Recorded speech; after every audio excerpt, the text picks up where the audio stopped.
الشيطان الرجيم بسم الله الرحمن الرحيم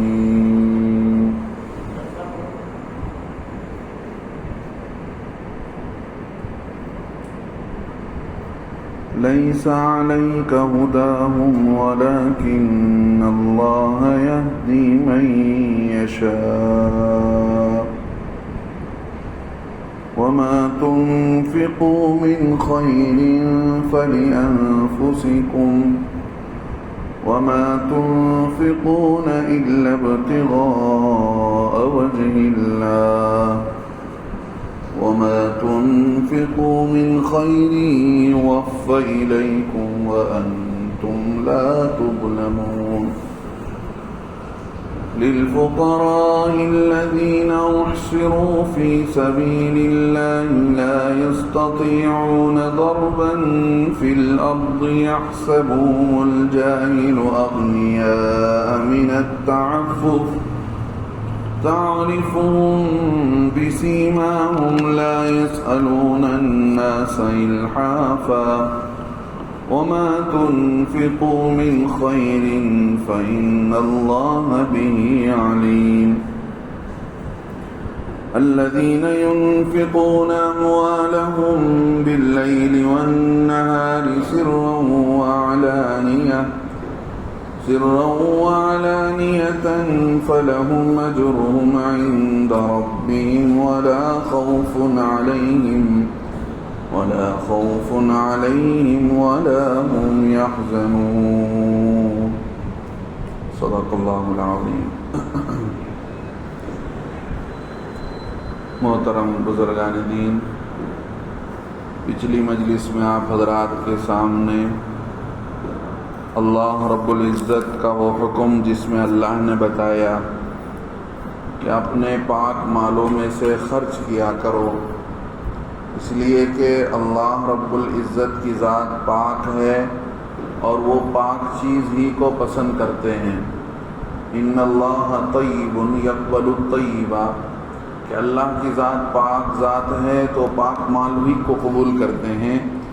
حرام مال کو، ناجائز مال کو اور ملاوٹ شدہ مال کو اللہ پسند نہیں کرتے ہیں. تھوڑا اگر مال حلال کا ہے، تھوڑا مال حرام کا ہے تب بھی قبول نہیں ہوتا ہے. اگر زیادہ مال حلال کا ہے اور تھوڑا مال حرام کا ہے تب بھی اللہ کے ہاں قبول نہیں ہوتا ہے. بالکل صاف صاف ہونا چاہیے. آدمی کا خرچ اللہ رب العزت کے ہاں پاک و صاف ہونا چاہیے. آگے اللہ رب العزت نے بتایا کہ دیکھو تم جو کچھ زمین سے نکلتا ہے اس میں سے بھی دیا کرو. زمین کے ہر پیداوار میں سے 10% خرچہ کرنا چاہیے. عشر کہا گیا.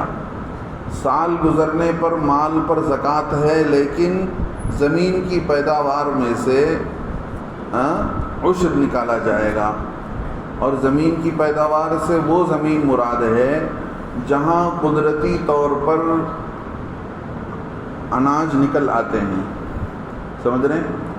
جہاں قدرتی طور پر اناج نکل آتے ہیں بغیر انسان کی محنت کے اور ارادے کے، تو وہاں پر ہر فصل پر عشر دینا پڑے گا. اب جہاں محنت آدمی کو پانی پہنچانا پڑتا ہے، ہل جوتنا پڑتا ہے، وہاں کے لیے یہ حکم نہیں ہے. اب جو ہے اللہ رب العزت نے بتا دیا کہ دیکھو تم جو ہے خبیث مال کا ارادہ نہیں کرتے ہو، حرام مال کا ارادہ نہیں کرتے ہو. جو کچھ تم خرچ کرتے ہو تو تمہاری یہ نیت نہیں ہوتی وَلَسْتُمْ بِآخِذِهِ إِلَّا أَن تُغْمِضُوا فِيهِ، کہ تمہارے مال کے بدلے تم کو جو ہے خراب مال ملے. مثال کے طور پر میں نے بتایا تھا کہ کسی نے قرض میں کسی کو مال دیا ہے، اس کے بدلے وہ یہ نہیں چاہتا کہ وہ آدمی پیسے کے بدلے کوئی گھر کا پرانا سامان دے دے. سمجھ رہے ہیں؟ وہ چاہتا ہے کہ مجھے جو ہے پیسہ ملے یا پیسے کے بدلے کوئی ایسی چیز ملے جس سے بیچ کر میں پیسہ بنا سکوں. تو اللہ ایسے ہی بتاتے ہیں اللہ رب العزت کی ذات بھی پاک ہے تو اللہ کو یہ پسند نہیں ہے. ہاں کبھی ایسا موقع بنتا ہے، آدمی دیکھتا ہے کہ بھئی اگر میں یہ نہیں لوں گا تو پھر جو ہے جو ملنا ہے وہ بھی نہیں ملے گا۔ تو اللہ رب العزت فرماتے ہیں دیکھو جان لو اللہ تعالیٰ مستغنی ہے، غنی ہے، کسی کی اللہ کو پرواہ نہیں ہے۔ حمید اللہ رب العزت کی ذات قابل تعریف ہے۔ اللہ رب العزت نے آگے بتایا کہ خرچ کرنے میں سب سے زیادہ رکاوٹ شیطان کی طرف سے ہوتا ہے۔ شیطان یہ ڈراتا ہے کہ تو خرچ کرے گا تو کنگال ہو جائے گا، لہذا اور شیطان کیا کرتا ہے، جہاں آدمی کے پاس 4 پیسے جمع ہو جاتے ہیں تو وہ پیسے اسے خواہشات پر اور اللہ کی نافرمانیوں پر ابھارتے ہیں۔ اب شیطان فقیری سے ڈراتا ہے، وَيَأْمُرُكُمْ بِالْفَحْشَاءِ، اور فحش کاموں کا حکم کرتا ہے، بے حیائی کے کاموں کا۔ اللہ رب العزت تم سے وعدہ کرتے ہیں مغفرت کا اور مہربانی کا۔ اللہ تعالیٰ بڑے وسیع علم اور اللہ تعالیٰ بڑے گشائش والے ہیں، وسیع ذات اللہ کی، علیم ہر چیز کی خبر ہے۔ آگے اللہ نے بتایا کہ سمجھ، حکمت اللہ رب العزت جسے چاہے دیتے ہیں، جسے حکمت مل جائے، جسے دینی سمجھ مل جائے تو اللہ نے بتایا اسے بہت بڑا مال، بہت زیادہ مال مل گیا، بہت بڑا خیر مل گیا۔ وما یذکر الا اولو الالباب، آگے اللہ بتاتے ہیں کہ ہماری ان باتوں سے نصیحت وہی حاصل کرتے ہیں جن کو عقل مندی ہمارے طرف سے دی جاتی ہے۔ ہر آدمی قرآن کی باتوں کو، دین کی باتوں کو نہیں سمجھتا۔ جسے سمجھ ہے، جسے اللہ کی طرف سے سمجھ دی جاتی ہے، عقل دی جاتی ہے، وہی لوگ سمجھتے ہیں۔ اب اللہ رب العزت آگے بتاتے ہیں تم جو کچھ خرچ کرتے ہو یا جو کچھ دل کے اندر منت کرتے ہو، نیت کرتے ہو، اللہ کو اس کا علم ہے۔ سمجھ رہے ہیں؟ اللہ کو اس کا علم ہے کہ تم نے کیا نیت کیا ہے، تم نے کیا خرچہ کیا ہے، چاہے تم جس طرح بھی کرو، اللہ کو اس کا علم ہے۔ اور آگے اللہ نے بتایا چونکہ ظالمین، ظلم کرنے والوں کا عمل کوئی قبول نہیں ہوتا، اس لیے کہ ان کے پاس ایمان ہی نہیں ہے، تو ایمان نہ ہونے کی وجہ سے سب سے بڑا ظلم ان کا یہ ہے کہ انہوں نے کفر کیا، تو ایسے ظالموں کا اللہ تعالیٰ مدد کرنا ہی سکتا ہے، ایسے ظالموں کا اللہ مددگار نہیں ہے۔ آگے اللہ رب العزت آخر میں ایک بات بتاتے ہیں کہ صدقہ چاہے تم ظاہر کر کے کرو۔ ایک صدقہ ہے کہ آدمی اس لیے نیت سے دیتا ہے کہ سامنے والا دیکھ کر وہ بھی صدقہ کرنے والا بن جائے۔ کسی کنجوس کے ہوتے ہوئے آپ 10 روپے کی جگہ 20 روپے اس لیے خرچ کرتے ہیں اسے دکھا کر، تاکہ وہ بھی کچھ 5-10 روپیہ ہی خرچ کرنے والا بن جائے۔ سمجھ رہے ہیں؟ تو اللہ بتاتے ہیں اگر تم صدقے کو ظاہر کرتے ہو تو بہت بہتر بات ہے، وَإِن تُخْفُوهَا، اگر صدقے کو چھپاتے ہو فَهُوَ خَيْرٌ لَكُمْ، وہ بھی تمہارے لیے بہتر ہے، لیکن دل کی نیت اللہ کو راضی کرنے کی ہونی چاہیے۔ چاہے صدقہ دکھا کر دے آدمی، کیا چھپا کر دے، لیکن دل کی نیت کیا ہونی چاہیے؟ ہاں، اللہ راضی کرنے کے لیے۔ بعض لوگ کیا کرتے ہیں، ذکر کرتے ہیں تو بھی چھپا کر کرتے ہیں تاکہ کسی کو نہ دکھے۔ ریاکاری دل کی نیت کا نام ہے۔ دل میں اگر نیت ہے تو آپ چھپا کر کریں تب بھی آپ دکھا کر کر رہے ہیں، آپ کی تصویر دکھ رہی ہے لوگوں کو، لیکن دل میں آپ جو ہے اللہ کو دکھانے کی نیت کر رہے ہیں، تو آپ ریاکار نہیں ہیں۔ سمجھ رہے ہیں؟ تو ریاکاری کا نام دل کی نیت کا ہے۔ کوئی عمل دکھتا ہے تو دکھنے سے کوئی فرق نہیں پڑتا، آپ کا دل کیا کہتا ہے۔ آپ لوگوں کو دکھانے کے لیے کر رہے ہیں تو پھر ریاکاری ہو جائے گی، کچھ ثواب نہیں ملے گا۔ ایک حدیث میں مسند احمد کی روایت ہے، اللہ رب العزت نے جب جو ہے دنیا کو پیدا کیا، سب سے پہلے زمین میں مٹی، اللہ رب العزت نے پانی پر جو ہے مٹی کو ڈالا تو پانی ہلنے لگا۔ سمجھ رہے ہیں؟ پھر اس میں اللہ نے میخ کے طور پر پہاڑ کو بٹھا دیا، والجبال اوتادا، تو زمین رک گئی۔ فرشتوں نے پوچھا باری تعالیٰ اس پتھر سے بھی کوئی مضبوط چیز ہے؟ تو اللہ نے بتایا ہاں، اس پتھر سے بھی مضبوط چیز لوہا ہے۔ تو پھر فرشتوں نے پوچھا پھر اس سے بھی مضبوط چیز کیا ہے؟ اللہ نے بتایا اس سے بھی مضبوط چیز جو ہے وہ آگ ہے، جو آگ کے لوہے کو بھی پگھلا دیتی ہے۔ اور لوہا کیا کرتا ہے؟ پہاڑ کو کاٹ دیتا ہے۔ تو لوہا پہاڑ کو کاٹ دیتا ہے اور پانی لوہے کو بھی، یہ آگ لوہے کو بھی موم کر دیتا ہے۔ پھر انہوں نے پوچھا فرشتوں نے باری تعالیٰ اس سے بھی کوئی مضبوط چیز آپ بتائیے. تو اللہ رب العزت نے بتایا آگ سے بھی مضبوط چیز میرے پاس پانی ہے جو آگ کو بھی بجھا دیتی ہے.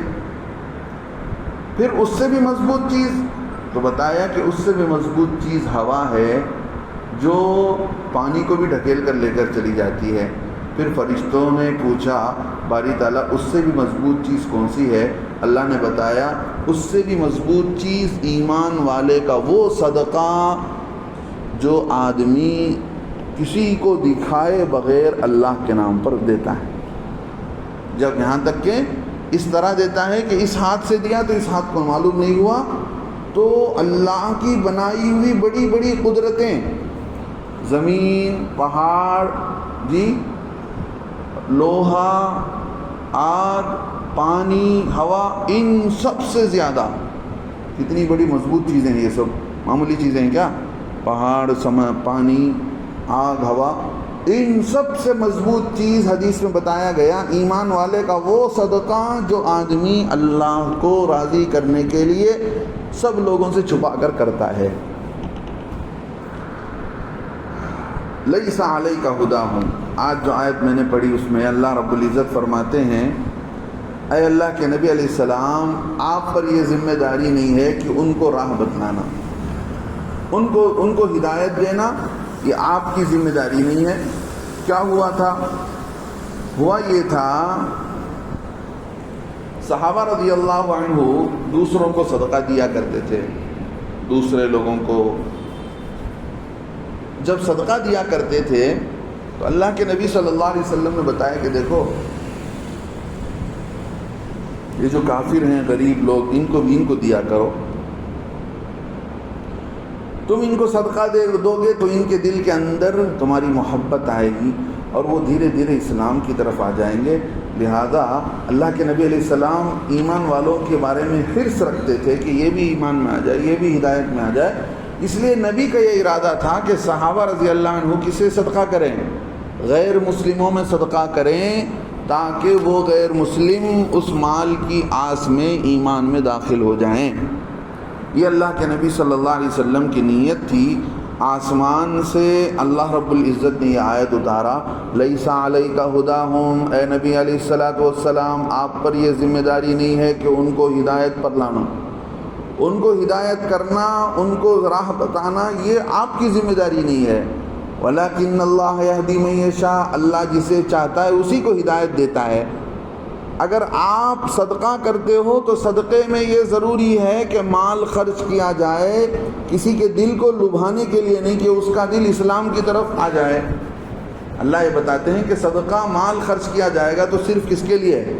بولو، اللہ کو راضی کرنے کے لیے کیا جائے گا اور اس کے دل کو خوش کرنے کے لیے نہیں کیا جائے گا. اس لیے کہ صدقہ سے مقصود اللہ کو راضی کرنا ہے.